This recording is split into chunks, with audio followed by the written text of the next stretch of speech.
नाशिकमध्ये खाकुर्डी परिसरात विहिरीत पडलेल्या बिबट्याला तब्बल 6 तासांनी वाचवण्यात आलेलं आहे आणि त्याचं रेस्क्यू जे आहे ते पूर्ण करण्यात आलं. मात्र या बिबट्याला वाचवल्यानंतर विराणे वनहद्दीत सोडण्याच्या निर्णयामुळे ग्रामस्थांनी संताप व्यक्त केला आहे. बिबट्याला विराणे परिसरात सोडल्यास नागरिकांच्या जीवाला धोका निर्माण होऊ शकतो अशी भीती व्यक्त करत ग्रामस्थांनी खाकुर्डी साक्री महामार्गावर रस्ता रोखत आंदोलन केलं. काही काळ वाहतूक ठप्प झालेली. अखेर पोलिसांच्या मध्यस्थीनंतर ग्रामस्थांनी आंदोलन मागे घेतलं.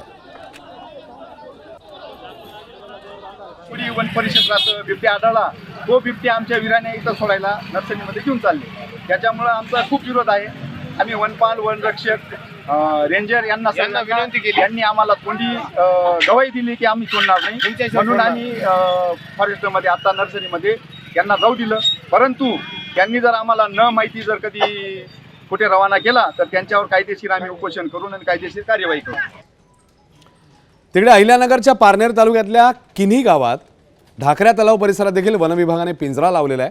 या पिंजऱ्याच्या समोर येऊन बिबट्या पिंजऱ्यात न जाताच माघारी परतल्याचं दृश्य वनविभागाने लावलेल्या ट्रॅप कॅमेऱ्यामध्ये कैद झालेलं आहे. किन्ही गावात आतापर्यंत 3 बिबट्यांना जेरबंद करण्यात आले. मात्र एवढ्या मोठ्या प्रमाणात बिबट्या आढळून येत असल्यानं ग्रामस्थांमध्ये मात्र भीतीचं वातावरण पाहायला मिळतं.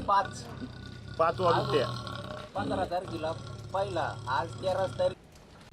तर बीड तालुक्यातल्या लिंबागणेश गाव परिसरात बिबट्याचा मुक्त संचार पाहायला मिळाला. मुक्त संचार पाहून ग्रामस्थांमध्ये भीतीचं वातावरण आहे. मध्यरात्रीच्या सुमारास एका वाहन चालकाने लिंबागणेश परिसरात आपल्या मोबाईल कॅमेरामध्ये बिबट्याचा मुक्त संचार कैद केला. बिबट्या शेतशिवारात वावरत असतानाची दृश्य आता समोर आली आहेत.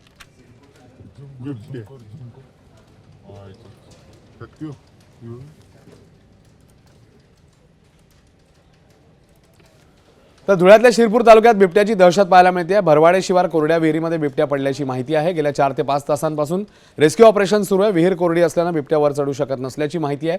दरम्यान टेकवाडे, भरवाडे तसंच आसपासच्या परिसरात बिबट्याने पाळीव जनावरांवर हल्ले केल्याच्या घटना घडल्यात आणि हल्ल्यात काही जनावरं दगावली.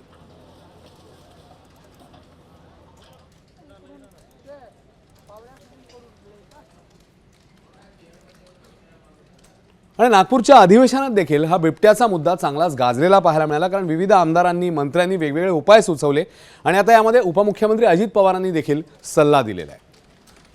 जंगलामध्ये 1 कोटींच्या शेळ्या सोडण्याचं वक्तव्य हास्यास्पद आहे असं अजित पवार म्हणाले.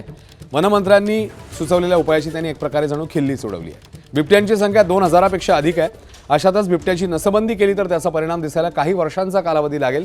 त्यामुळे बिबट्या संख्येवर तातडीने उपाय काढणं गरजेचं आहे असंही अजित पवारांचं म्हणणं आहे.